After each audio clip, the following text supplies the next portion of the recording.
Señoras y señores, ya se preparan los invitados. Refrescan la memoria y ponen a punto los sentidos para hablar de Quito, de las cosas que hace la gente y de la gente que hace las cosas. Hablemos de Quito, un testimonio vital, ameno y profundo de la gente. Con la conducción de Rodolfo Muñoz, bienvenidos.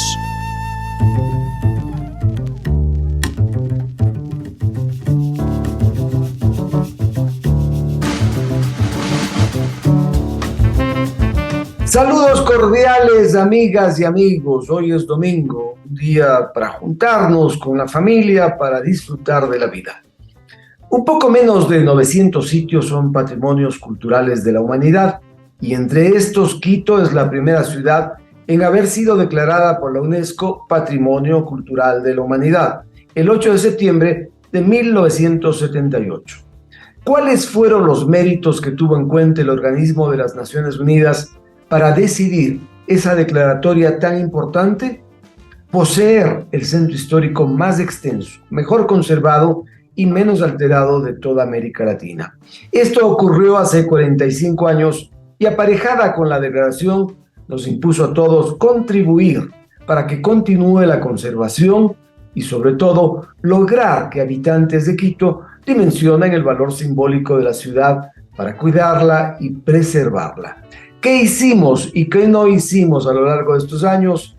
Para hablar de este tema saludamos con el arquitecto Franklin Cárdenas, director del Instituto Metropolitano de Patrimonio. Buen día, Franklin. ¿Por qué la UNESCO decidió que Quito sea la primera ciudad en América que reciba esa honrosa declaratoria? Buenos días, Rodolfo. Buen día a todos los amables radioescuchas y a todos los que nos siguen por estos medios de comunicación. Bueno, 1978 se realiza la declaratoria de Quito como una de las primeras ciudades, al igual que Cracovia. Su arquitectura, su trazado, su trama, ¿no es cierto?, les llevan a obtener este honroso puesto dentro de la lista de ciudades patrimoniales. ¿Qué hizo la ciudad? Pues mantener en el tiempo sus características que le dieron vida y sobre todo fueron primordiales para que esta arquitectura monumental, histórica, religiosa y civil que la ciudad tenía en su momento, ¿no es cierto?, se haya mantenido en el tiempo. La ciudad estuvo pasando por ese tiempo en una serie de conflictos sociales a nivel de comercio informal, a nivel de crecimiento poblacional que la llevó en un momento dado a tener graves problemas de enfrentar el cuidado del patrimonio. Y también hubo un abandono de muchos que habitaban en ese lugar, que prefirieron ir a otros puntos geográficos de la ciudad. Efectivamente, el centro histórico pasó de ser el sitio de vivienda privilegiada en muchos casos, ¿no es cierto?, a ser los simples locales de comercio y los simples locales de bodegas. Esto generó un abandono y un cambio de uso en las actividades que se desarrollaban en la ciudad. De hecho, la familia sale del centro histórico, ¿no es cierto?, y se transforma el sitio como un sitio de oficinas y se crece el espacio dedicado al funcionamiento administrativo. La presencia del gobierno central y del gobierno municipal, el gobierno eclesiástico, pues le dan otro contexto a este núcleo histórico. Supongo que en ese momento también tanto el gobierno local como el gobierno nacional no invertían lo suficiente para preservar esta joya de América Latina. A partir de entonces existe un cambio de política y un cambio de mirada de lo que se debía hacer en este espacio, en este núcleo esencial de Quito. El gobierno local es una de las primeras instituciones que se preocupa por el cuidado del tema patrimonial en el centro histórico. De hecho, esto le significa, ¿no es cierto?, promulgar una serie de ordenanzas que lo que hacen es tratar de evitar el deterioro y la decadencia de los inmuebles que conformaban esta área patrimonial. En 1978, cuando se da la declaratoria, hasta el año de 1984, cuando el INPC lo declara Patrimonio Nacional, ¿no es cierto? Las condiciones no habían variado mayormente. Los problemas sociales, el informal trabajo en la ciudad, se sigue manteniendo. ¿Cuándo los quiteños empezamos a tener conciencia de nuestro patrimonio? A partir del sismo de 1987. Creo que el sismo nos hace regresar los ojos a lo que es nuestro patrimonio. El sismo, esa noche del sismo, ¿no es cierto? Muchos de los habitantes lo tomamos como algo fuera de lo casual, que nos puso a pensar qué era lo que teníamos en la ciudad, y las fracturas se hicieron evidentes. Torres, campanarios, edificaciones, sitios históricos, ¿no es cierto?, se veían involucrados en un proceso de deterioro acelerado de lo que había venido pasando, pero que el sismo lo ponía ya en evidencia. Eso sensibilizó entonces a propios y extraños, porque recuerdo que generó también la provisión de recursos internacionales, organismos que veían prioritario aportar para que no se caigan edificaciones importantísimas.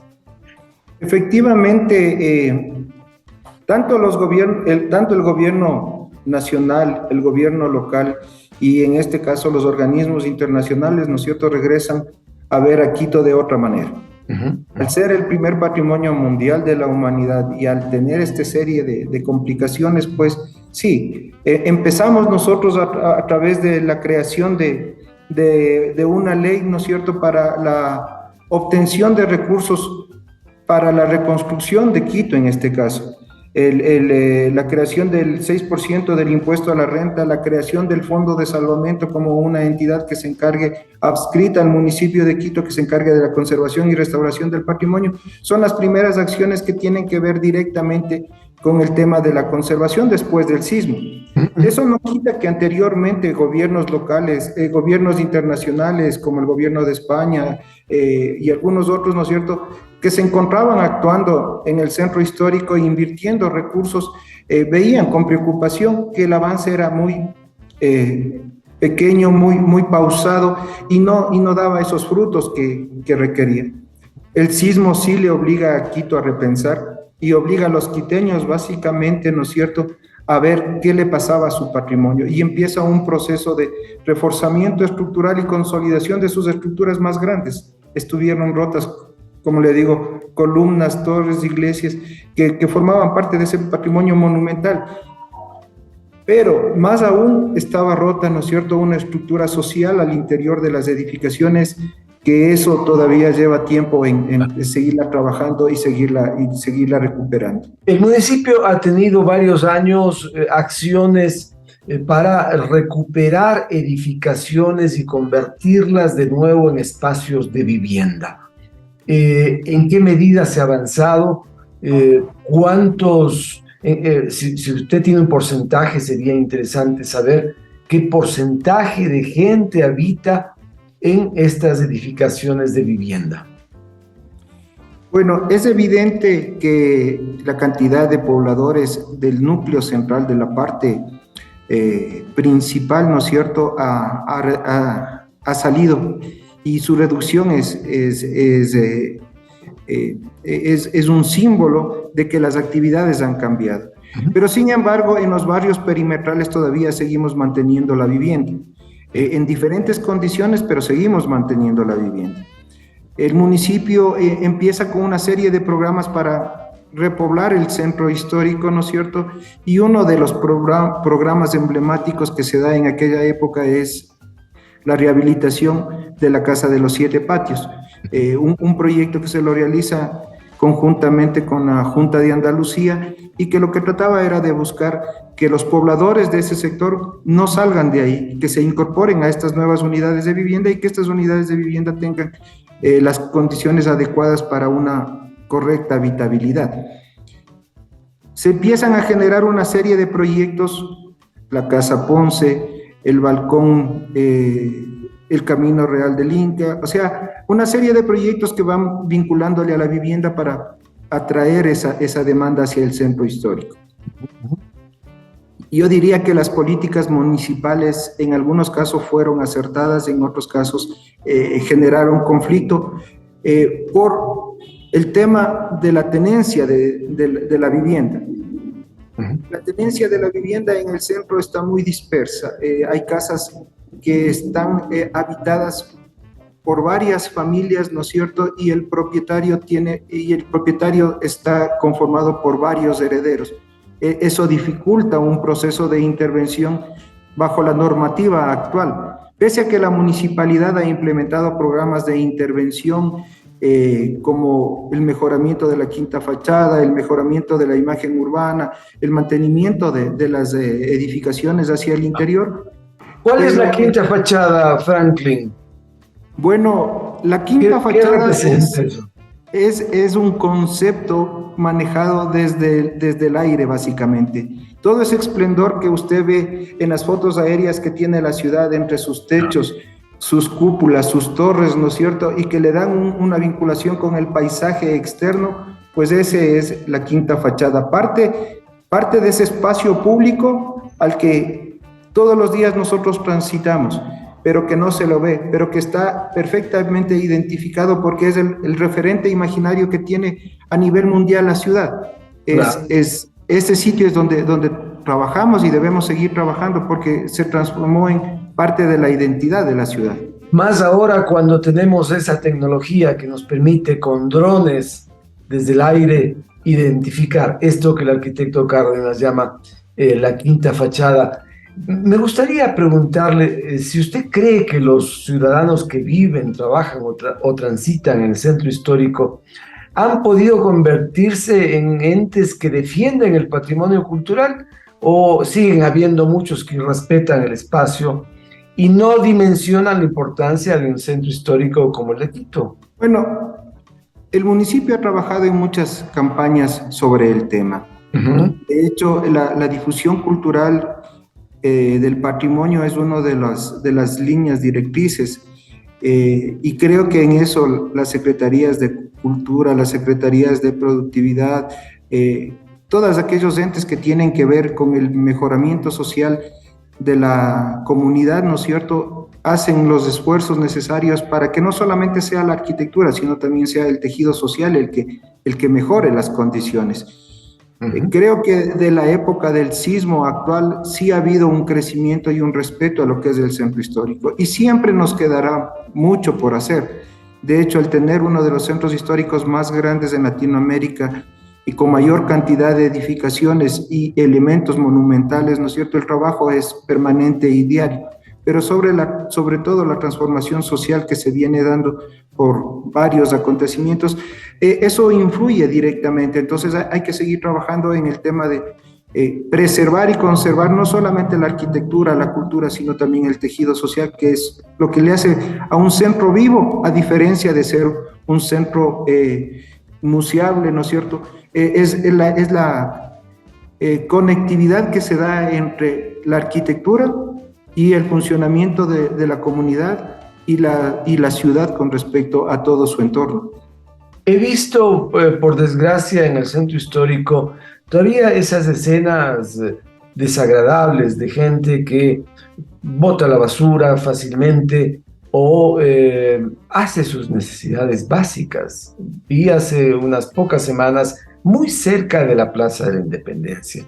Me acerqué a un guardia metropolitano y le pedí que hiciera algo.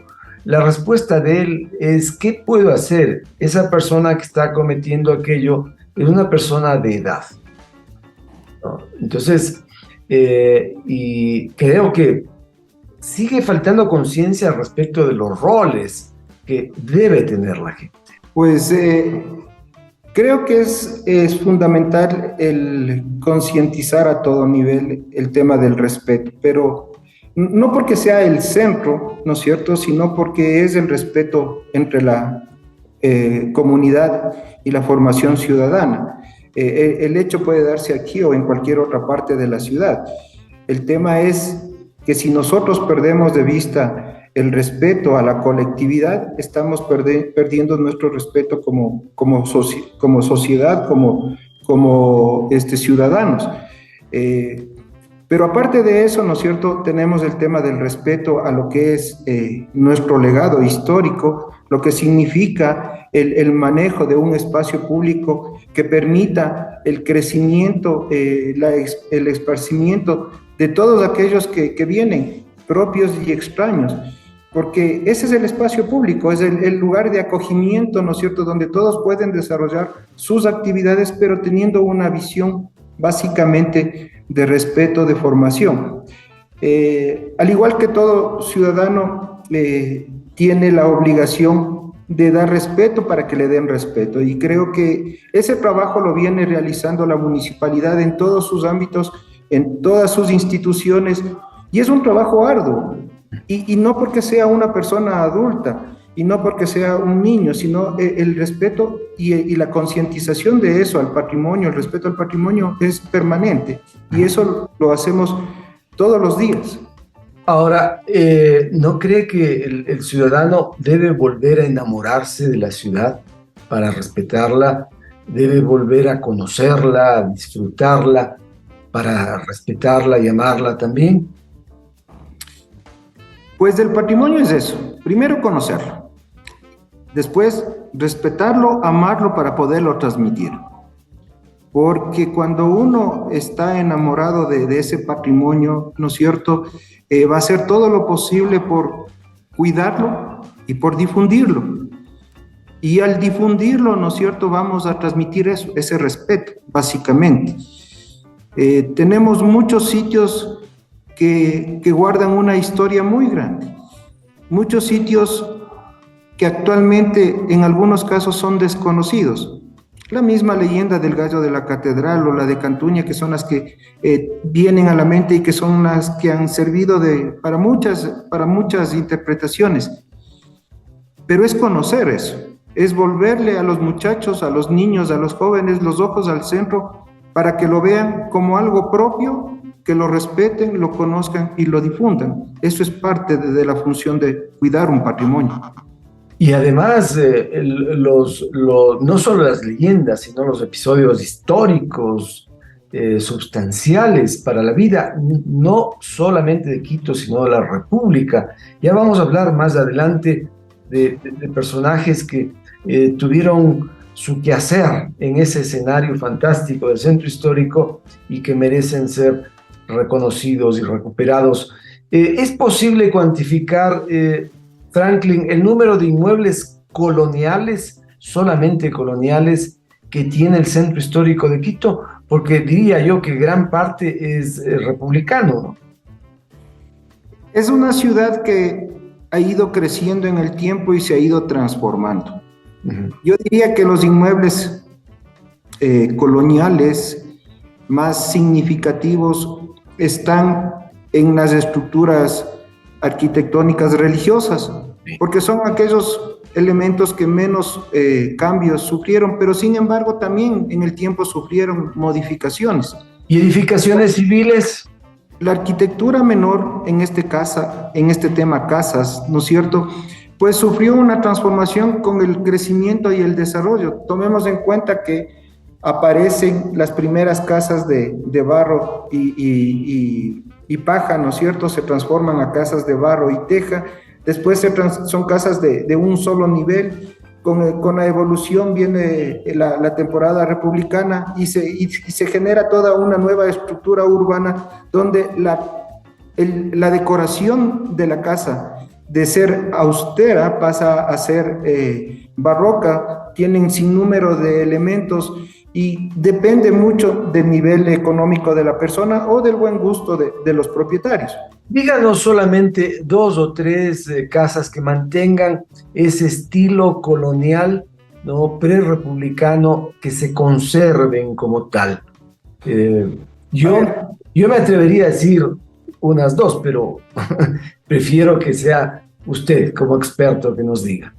Bueno, en la calle Montúfar, entre Espejo y Mejía, ¿no es cierto? Hay una casita pequeña de dos pisos, de 2 plantas que utiliza este momento la Dirección de Bienes Inmuebles Municipales, donde en las intervenciones se pudo encontrar una pintura mural costumbrista que data efectivamente de una de las primeras épocas de crecimiento de la casa.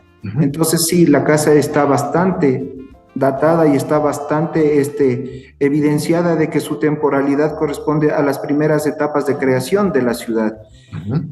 Después ya tenemos casas más alejadas que todavía guardan esas características de edificaciones primogéneas del nacimiento de la ciudad. Igual, debemos tener no más allá de unas 10 o 12 que marcan esas características, y las demás, con el crecimiento y transformación de la ciudad, con el crecimiento y transformación de la familia, ¿no es cierto?, fueron modificando a sus necesidades. No así en la arquitectura monumental, que claro, tenemos un San Francisco o un Santo Domingo, ¿no es cierto?, que pese a las transformaciones internas que se han dado en el orden religioso, pero la estructura guarda la construcción de aquella época, básicamente. Esta ciudad, sin embargo, republicanamente hablando, es preciosa, es única. Ahora, tener un inmueble en el centro histórico ciertamente debe ser un privilegio, ¿no?, para algunos, pero también un dolor de cabeza para muchos. Le planteo esto, arquitecto Cárdenas. ¿Y por qué le digo? Porque el costo que significa rehabilitar techos, paredes, instalaciones sanitarias y más es enorme. En cuyo caso, ¿qué hace el municipio para apoyar a sus propietarios? Bueno, nosotros tenemos por ordenanza metropolitana, ¿no es cierto?, los programas de apoyo hacia los propietarios que están relacionados con estos 3 puntos que habíamos hablado: la quinta fachada, la imagen urbana y el mantenimiento de las instalaciones al interior. Son montos establecidos bajo la normativa, donde el propietario se compromete a dar el mantenimiento, tiene que hacer una aportación de un 50% sobre el monto, y el municipio lo absorbe el otro 50% para poder implementar los programas de cuidado, básicamente, de las cubiertas. Pero también hay reducción en el tema de los impuestos cuando los propietarios ejecutan los trabajos de mantenimiento, ¿no es cierto? Y el municipio a su vez también realiza una reducción de impuestos. Yo diría que este es un trabajo de todos, o sea, el trabajo de mantenimiento en las edificaciones patrimoniales se complica cuando nosotros nos descuidamos. Si nosotros damos un adecuado mantenimiento, ¿no es cierto?, una intervención en una edificación no debería ser tan onerosa. Una intervención debería ser la necesaria, o sea, cuide usted sus canales, sus bajantes, cuide usted sus techos, realice su mantenimiento a nivel de pisos, de desagües, ¿no es cierto?, y se va a evitar un montón de problemas. Si queremos hacer una analogía, es como un ser humano. O sea, si a usted le da una enfermedad y se trata a tiempo, pues capaz que el costo es muy bajo, pero si eso progresa, ¿no es cierto?, los costos van a ser complejos y altos. Lo mismo le pasa a estas casas. Son estructuras que han durado 400 años con un mantenimiento mediano. Ahora, se quejan los propietarios de que los trámites son engorrosos, complejos. ¿Eso es así? ¿Ustedes tienen conciencia de que eso están pensando los contribuyentes? Yo diría que como instituciones municipales, para poder intervenir, y en especial el instituto que ejecuta obras, para realizar un trabajo, ¿no es cierto?, igual hace un trámite administrativo y saca permisos. Creo que eso es parte de la responsabilidad y es parte de cumplir con la normativa existente. Y los tiempos son los adecuados si uno lo hace tomando las previsiones adecuadas. Yo creo que los propietarios deben un poquito acercarse más al municipio, ¿no es cierto?, y empaparse lo que dice la ordenanza metropolitana, pero está perfectamente definida cuál es el procedimiento que tiene que hacer para trabajos menores, para intervenciones mayores, para mantenimientos, dónde y quién le da una autorización. Si eso lo realiza, ¿no es cierto?, el trabajo debería ser simple y debería ser eficaz y no debería llevarle mucho tiempo. Cosas diferentes son cuando hablamos ya de un proyecto de inversión que tiene que ser analizado desde el ámbito patrimonial y cuyo impacto, ¿no es cierto?, va a generar un cambio, pero que aún así tiene sus propios plazos establecidos para que presenten el proyecto, se hagan los informes, pase a la Comisión de Áreas Históricas, se emita su aprobación y luego puedan sacar los permisos de ejecución. O sea, está perfectamente normado. Yo creo que como en todo queremos presentar un papel y que nos aprueben a la primera, creo que en el tema patrimonio hay que pensar que lo que presentamos debe tener un sustento porque estamos hablando de nuestra herencia.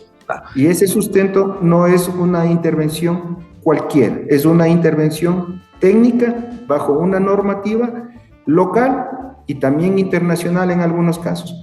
Y eso lleva un poco de tiempo, pero ya le digo, no creo que sea más allá de lo necesario. ¿En qué casos ustedes otorgan recursos no reembolsables? Porque también hay que considerar la supremacía de la edificación, la supremacía histórica, la pertinencia, ¿no? En todos los casos, ¿el usuario debe pagar para que su casa sea restaurada o no? De acuerdo a la normativa, efectivamente, cuando un usuario se acoge a los programas de intervención, están establecidos los porcentajes que él tiene que cancelar y los porcentajes que el municipio lo asume, ¿no es cierto?, como parte de esa contribución al cuidado y mantenimiento del patrimonio. Pero cuando ya los problemas son mayores en edificaciones importantes de carácter histórico, ¿no es cierto?, donde se necesita preservar porque está en juego el tema de la memoria, está en juego el tema de la historia.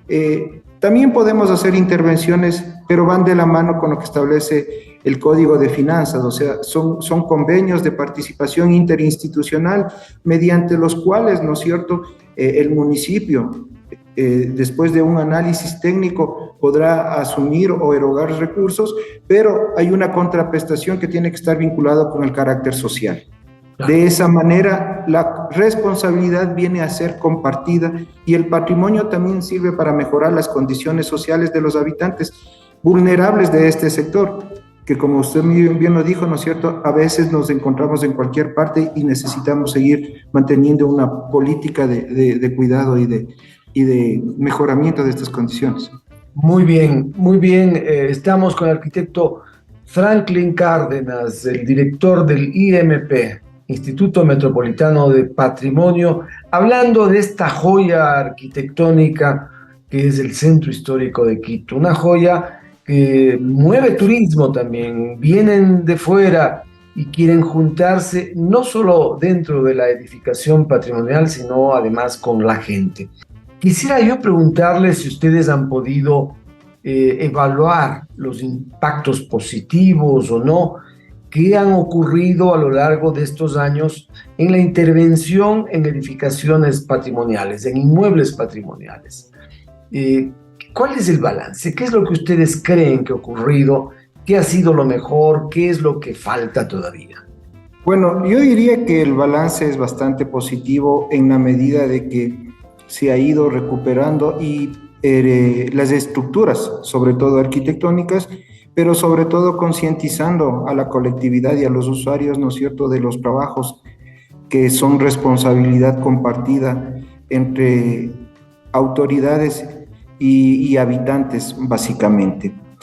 El tema patrimonio en algunos casos todavía sigue siendo incomprendido desde el ámbito de que es una especialidad y que los propietarios no lo pueden hacer. Yo creo que este tema tiene que ser analizado de forma más abierta. Una casa patrimonial tiene ciertos parámetros diferentes a los que normalmente estamos acostumbrados en las estructuras de hormigón armado o estructuras contemporáneas. Pero eso no le hace que no necesite un proceso de mantenimiento. Y ahí es cuando empiezan a complicarse los daños y empieza a complicarse los problemas de estas edificaciones. Una vez de que se aprende a entenderle a la arquitectura, ¿no es cierto?, a conocer la nobleza de los materiales, entonces el mantenimiento se vuelve una cosa muy simple y elemental, y con eso nos evitamos un montón de problemas a futuros. Si de ahí en adelante ya se requiere una intervención, el municipio a través del Instituto Metropolitano, ¿no es cierto?, presta la asesoría técnica correspondiente para que los propietarios puedan acercarse, puedan consultar, se les puede inducir hacia dónde tienen que sacar los trámites de aprobación para sus trabajos, y de esa manera vamos haciendo un trabajo respetuoso y adecuado en el tema de la conservación arquitectónica de las edificaciones. Pero no requieren una motivación mayor los propietarios para que sean parte de este proceso global de restauración y puesta en valor. Los propietarios de parte del municipio tienen toda la apertura a través de esta institución, ¿no es cierto?, para ejecutar las preguntas que ellos consideren pertinentes. O sea, no tenemos nosotros ninguna restricción al respecto. El propietario puede acercarse, consultar, el técnico puede ir, revisar, ¿no es cierto?, y decirle, vea, el camino que usted debe seguir, de acuerdo a la normativa y de acuerdo al tipo de edificación, está plasmado en estos literales. Creo que esa es la mejor manera de ir conociendo uno la casa y los problemas que tiene su casa, y después cuidando su patrimonio, porque a la larga eso nos permite cuidar el patrimonio. ¿No se requiere también que el municipio otorgue financiamientos a más largo plazo, de modo que sea más sencillo para familias que tienen escasos recursos y que poseen un inmueble patrimonial en el centro? Bueno, ese es un tema que habría que discutirlo y conservarlo y conversarlo ya más a fondo. Todo trabajo, ¿no es cierto?, pequeño o grande, en bien de la edificación, siempre será ayudarla a mejorar a esta. Entonces, no solamente se trata del monto de la intervención o el tiempo, se trata de tomar medidas preventivas, correctivas a tiempo. Eso a lo mejor nos libera de muchos problemas a futuro de intervenciones grandes y costosas. Entonces, yo creo que va por ahí, un tema de la concientización de lado y lado. O sea, si yo necesito hacer algo y no conozco, pues debo preguntar, ¿no es cierto?, a quién conoce y me puede guiar. Pero si yo espero a que se me caiga y digo, es que no hice nada porque mi casa es patrimonio, creo que nos estamos engañando. Yo creo que ahí la gente es la que tiene que reflexionar. El municipio ha abierto las puertas, tiene programas, tiene reglamentación, tiene asesorías, ¿no es cierto?, y la gente se acerca. Pero si la dejamos que los problemas internos como propietarios sean los importantes y después decimos, la casa era patrimonio y nadie me ha ayudado, entonces, claro, las consecuencias son diferentes. ¿Cuál es el presupuesto? Perdón, Franklin, ¿cuál es el presupuesto que existe para la restauración patrimonial del centro histórico? El presupuesto anual. Bueno, nosotros tenemos un presupuesto para diferentes ámbitos. No solamente es el tema del presupuesto para la rehabilitación arquitectónica. El presupuesto está establecido, ¿no es cierto?, para la rehabilitación para el uso en estos programas de quinta fachada y mejoramiento. Está para la intervención en las edificaciones de arquitectura monumental, está para el cuidado, conservación y mantenimiento del espacio público como uno de los ejes fundamentales, ¿no es cierto?, donde conviven y se relacionan la mayor cantidad de actividades, está para el tema arqueológico, está para el tema del patrimonio inmaterial. Entonces, el ámbito nuestro es bastante y variado, y de acuerdo a las necesidades se van planteando los presupuestos. O sea, si necesitamos generar un programa específico, pues el presupuesto se creará para ese programa específico. Yo diría que en este sentido, Quito ha tenido los recursos que necesita para poder intervenir en el patrimonio. Yo creería que es más bien al revés. Los propietarios, los dueños de los bienes patrimoniales, ¿no es cierto?, son los que tienen que ver cómo cuidan a su patrimonio y hacia dónde acuden para poder tener una idea clara de qué es lo que pueden hacer ellos y cómo pueden financiar este cuidado y mantenimiento de estas edificaciones. Ahora, el nuevo pensamiento de lo patrimonial no solamente radica en la restauración del inmueble, sino también el espacio público donde se asienta el inmueble. ¿Ustedes han asumido ese reto que hoy plantean las nuevas corrientes? ¿Hay ese enfoque en las tareas del instituto? De hecho, esa es una de las responsabilidades que tiene el instituto, el mantener el espacio público en el núcleo central y en las 33 parroquias del distrito metropolitano. Nosotros trabajamos con programas de conservación y mantenimiento de acuerdo a la misma normativa, pero como uno de los ejes estructurales de esta edificación. Y en el territorio, ¿no es cierto?, esto se ve plasmado porque ejecutamos proyectos en todas aquellas zonas que tienen que ver con la identidad propia de esa población, porque cierto es que Quito es el patrimonio, pero no nos olvidemos que el distrito tiene 33 parroquias, ¿no es cierto? Y cada parroquia tiene su propia identidad y es su patrimonio, y es parte de ese patrimonio también la obligación de cuidarlo y mantenerlo dentro del ámbito que está enmarcado. Puede ser el tema de las pocas casas que existan, o las casas o proyectos que existan, las edificaciones de arquitectura religiosa, su parque que viene a ser un punto de encuentro y de desarrollo social, no solamente del patrimonial, sino de su desarrollo social, y la serie de actividades que están vinculadas con el patrimonio intangible, las fiestas, el folclore, la comida, la tradición. Entonces el patrimonio no es solamente de Quito, ¿no? El patrimonio es del distrito en sus parroquias rurales y en sus parroquias urbanas donde está considerado. Arquitecto Cárdenas, la preservación y el disfrute de lo patrimonial requiere de seguridad, de comercio justo, de libros en las plazas y veredas, de música que eleve el espíritu, ¿no? De monumentos religiosos abiertos y resguardados, de una ciudadanía empoderada de los espacios, ¿no? Con vecinos, haciendo comunidad, haciendo tejido social. Y allí no solo es el IMP, sino otras entidades municipales y nacionales que son las que tienen que intervenir.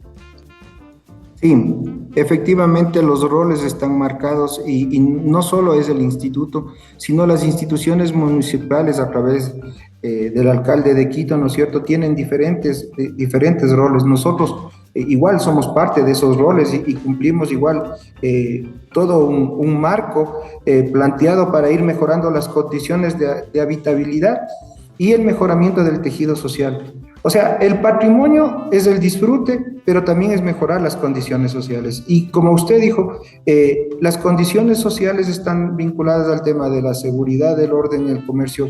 En el comercio, básicamente, el orden en el tráfico, el respeto a las leyes y a las normas, las intervenciones adecuadas de todos los entes del gobierno y también de los organismos particulares.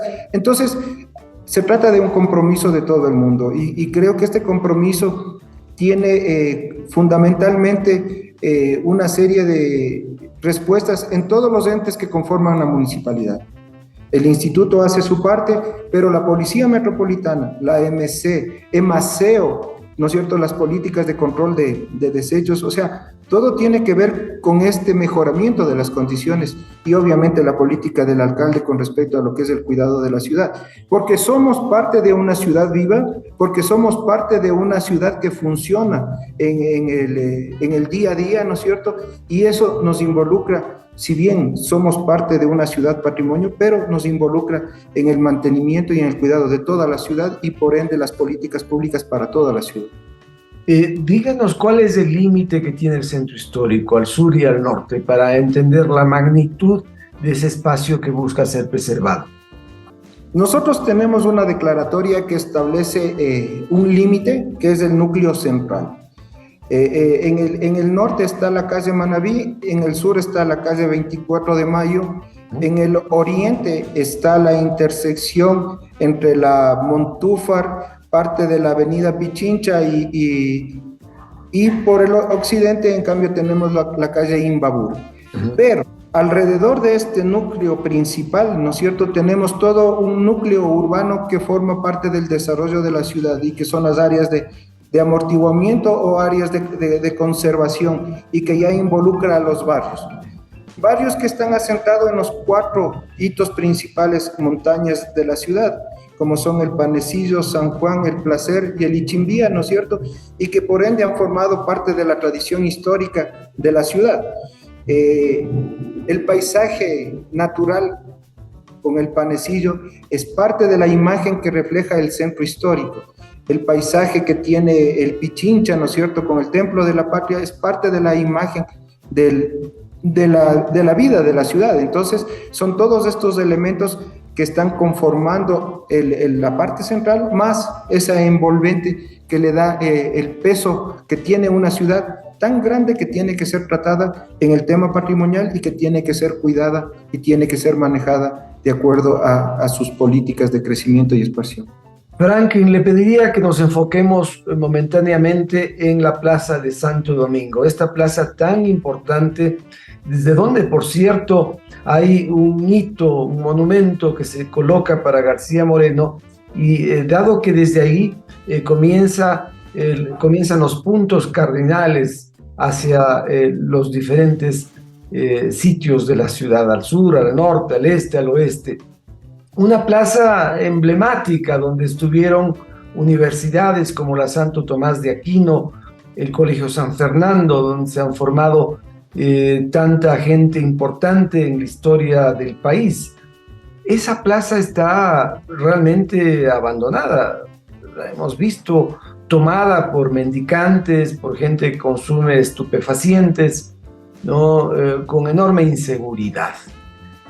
¿Ustedes tienen algún plan en particular para preservar ese sitio que, reitero, tiene tanta trascendencia en la historia de Quito y del país? Bueno, el instituto realiza programas de intervención en todas las plazas del centro histórico. La Plaza de Santo Domingo históricamente es un espacio donde ha sufrido una serie de transformaciones y cambios de nombre. Por ser el punto de entrada de la ciudad en el lado sur, ¿no es cierto? El nacimiento de la calle Maldonado y después el crecimiento de la Maldonado y la incorporación de los barrios obreros que vienen desde el lado de Chimbacalle, ¿no es cierto?, la ha transformado su dinámica. Después la colocación del pabellón del centenario, más la creación de ciertos equipamientos urbanos, pues han ido conformando un barrio bastante complejo en cuanto a su intervención. Diríamos que la Plaza de Santo Domingo se encarga de darle el acceso incluso a la ronda, la calle Rocafuerte, que es una de las calles más largas transversalmente de la ciudad, desde la Loma hasta San Roque, ¿no es cierto?, pasa por ahí. Históricamente el tranvía llegaba por ahí, giraba, ¿no es cierto?, subía, o sea, los puntos de conectividad y los elementos de conectividad siempre circularon por ese estrangulamiento que tiene la ciudad, debido a las dos quebradas que tenía en los costados y después a los rellenos que se fueron produciendo y a los cambios de la actividad que se desarrolla. Se sigue trabajando y se siguen haciendo programas de conservación en ese espacio, pero también se sigue trabajando con los entes municipales para tratar de controlar este tema. De hecho, una de las propuestas que está hecha en esta administración, ¿no es cierto?, es el uso de la Casa García Moreno, donde será el archivo histórico. ¿Cuándo empieza a funcionar, por cierto? Ese es un proyecto que estamos en ejecución, que está ya aprobado, que ha cumplido su proceso de aprobación, ¿no es cierto? Y donde la primera etapa de restauración ha concluido, donde se recuperó los acabados originales, la pintura mural, marmoleados, elementos decorativos que, aunque austeros los tenía la casa y que estuvieron perdidas, García Moreno es un personaje que tenía una especial característica con respecto a su vivienda. A la larga, los usos que le dan las diferentes instancias, ¿no es cierto?, las llega a perder, pero de los estudios que hemos hecho está recuperado. Ese proyecto va a servir para dinamizar ese sector. Pero hay una segunda parte. En punto de cultura. Franklin, hay una segunda parte en esa edificación, la parte posterior, donde funcionó la imprenta del Ministerio de Educación. ¿Esa parte está ya restaurada o está por restaurarse? Esa parte le corresponde a la segunda etapa de intervención, donde irán efectivamente el contenedor de los archivos, de todo el legado documental que tiene esta ciudad, ¿no es cierto?, y que requiere de un sitio con características técnicas adecuadas. pero sobre todo se ha mantenido y se ha conformado, ¿no es cierto?, un espacio que va a brindar acogida para muchas actividades desde el ámbito cultural. Eso, con todo lo que está haciendo la municipalidad, ¿no es cierto?, va a ayudar a mejorar las condiciones de la plaza. Y yo creo que eso apunta a que tengamos un control más permanente en las actividades que se desarrollan ahí, porque si bien el municipio hace el control, ¿no es cierto?, pero sale de ahí y enseguida vuelven. Entonces es una política completa la que tenemos. Estamos trabajando en el eje de la calle Rocafuerte. La calle Rocafuerte, como decía, es una de las calles más largas. Tenemos el eje de la Bolívar, que es otra de las calles antiguas y más grandes de la ciudad. Entonces creo que eso va a ayudar a dinamizar y efectivamente forma parte de esta propuesta de recuperación de estos espacios que permiten mejorar las condiciones de todo el sector. Ese sitio es tan interesante que incluso en un programa anterior hemos visto cómo en el testamento del hijo de Atahualpa, ¿no? Se hace constar, por ejemplo, al mesón, ¿no? El mesón de la calle Maldonado. Cita el testamento, ¿no? Por alguna razón, ese lugar. Habla de la cruz de Santo Domingo y habla también de la calle del Mesón, más abajo todavía. Y en ese cuadrante, sobre la Maldonado, está la casa de Eugenio Espejo, que compró su padre en remate público en 1,100 pesos, don Luis Espejo. Antes de esa casa está la casa de José Peralta. Sobre la calle Morales está la de Federico González Suárez, historiador. Ese cuadrante, reitero, arquitecto Cárdenas, como que merece una atención privilegiada del municipio de la ciudad. Allí está condensada la memoria histórica de 2 siglos. Nosotros como instituto y como municipio efectivamente hemos analizado las características históricas que tienen esas casas. Y esas casas tienen que formar parte de una propuesta que la estamos desarrollando, ¿no es cierto?, para poner en valor aquella memoria histórica. Pero también necesitamos que los propietarios, ¿no es cierto?, sean los que se involucren con este proyecto para que puedan ellos formar parte de la recuperación de esta. Al frente de la Casa de Espejo está la Casa de Mejía, la Asociación de Exalumnos del Colegio Mejía, ¿no es cierto?, hace muchos años con un convenio que hicieron con el Fondo de Salvamento, rehabilitó la casa para funcionamiento, pero el compromiso ha sido que ellos se encarguen del cuidado y mantenimiento. Pues ese compromiso necesitamos del usuario para poder devolverles a esas casas el valor que tienen y sobre todo recuperar la memoria.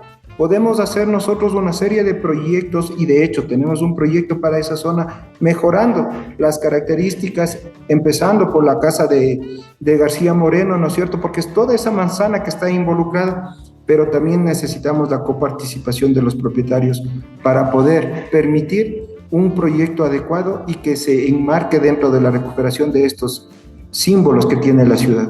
¿Y qué piensan hacer en la casa de los Espejo, de los hermanos Espejo?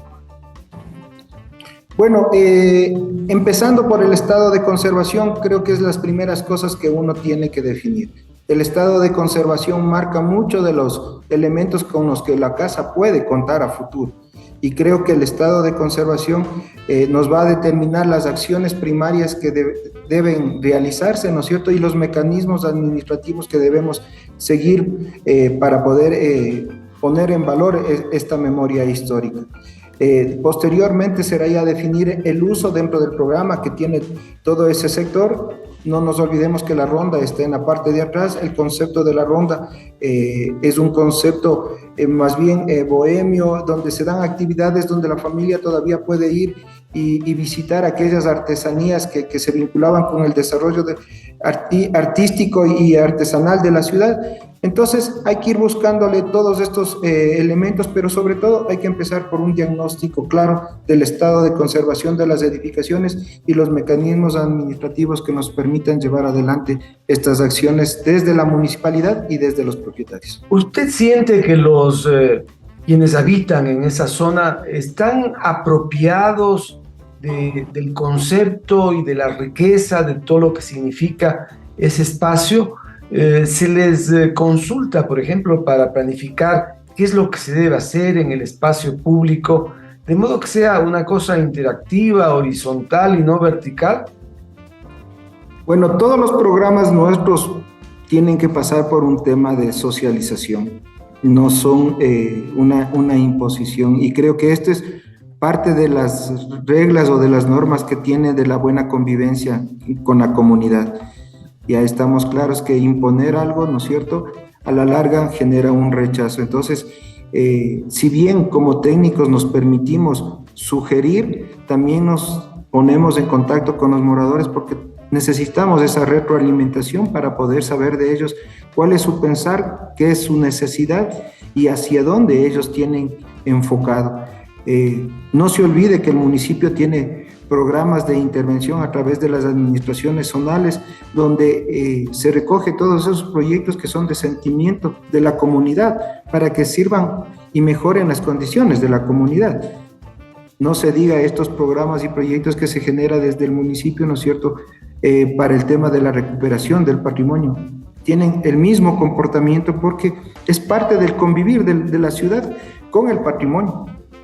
Hay que recuperar la memoria colectiva, ¿no? Esos saberes y esos haceres de la gente de la zona, refiriéndonos solamente a la Plaza de Santo Domingo y sus alrededores, y obviamente en los demás lugares de la ciudad, pero en particular en este sitio sensible e importante. Vamos llegando a la parte final. Franklin, díganos cuál es su pensar, cuál es su sentir de lo que puede ocurrir en esta ciudad en cuanto a preservación y rescate de lo patrimonial en los próximos 4 años, nada más, en el periodo que le corresponde al alcalde Pavel Muñoz. Bueno, creo que el patrimonio tiene que llegar a ser el punto de unión entre el trazado social, el conocimiento de lo que es el cuidado y el manejo de un bien patrimonial, pero sobre todo lo que es el legado de esa memoria que tiene que transmitirse hacia las futuras generaciones. El patrimonio nos sirve para exponer quiénes somos y hacia dónde vamos a los ojos del mundo, porque cada turista, ¿no es cierto?, tiene un comentario positivo sobre lo que encuentra en Quito y sobre el manejo, que es lo más complejo, ¿no es cierto?, administrativo desde del patrimonio desde la municipalidad. Y por eso hay tantos entes que están vinculados en este tema. El manejo del patrimonio involucra a toda una colectividad local, nacional e internacional. Entonces creo que la mejor manera de conservar ese patrimonio dentro de esto, ¿no es cierto?, es tener el conocimiento adecuado para poderlo transmitir a las futuras generaciones. Franklin, solamente una cosa final. Usted dice son diversos entes los que están comprometidos en esta tarea, pero ¿no se debería más bien centralizar para hacer más operativa la gestión? La gestión está centralizada en el ámbito de las competencias que tiene cada institución. El instituto, en el marco de sus competencias, ¿no es cierto?, tiene a cargo todo lo que es la conservación arquitectónica en todo el espacio, la conservación arqueológica y la conservación del patrimonio inmaterial. La Secretaría de Cultura, ¿no es cierto?, tiene a su cargo todo lo que es la difusión cultural. La MC, la AMT, EMACEO, ¿no es cierto?, tienen roles específicos que cumplen y todas están vinculadas con el tema del patrimonio. El tener un sistema soterrado de contenerización de basura y tener horarios especiales, ¿no es cierto?, tiene que ver con el desarrollo de las actividades del centro histórico. No es lo mismo retirar la basura aquí en el centro que retirar en un barrio moderno, ¿no es cierto?, donde la amplitud de las calles y las características del trazado urbano son diferentes. Son acciones muy específicas, ¿no? Muy especiales. Son acciones muy específicas, por lo tanto, cada empresa tiene sus propios planes para el tema del centro histórico.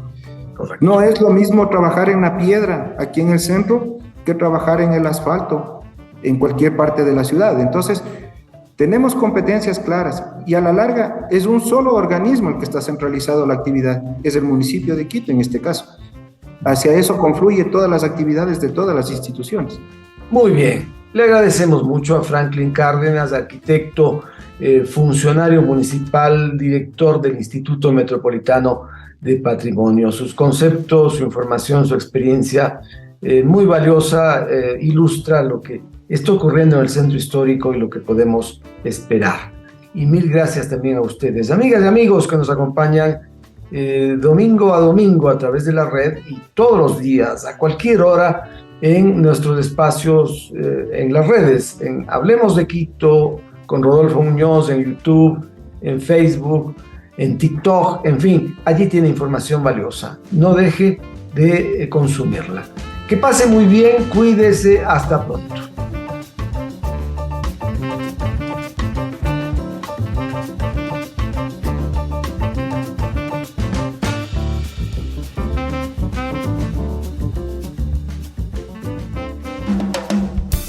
Respetable audiencia, por ahora concluye Hablemos de Quito. Agradecemos su sintonía y le invitamos a un nuevo encuentro el próximo domingo para seguir descubriendo los secretos de Quito y de su gente. La red 102.1 FM y en la web www.lared.com.es.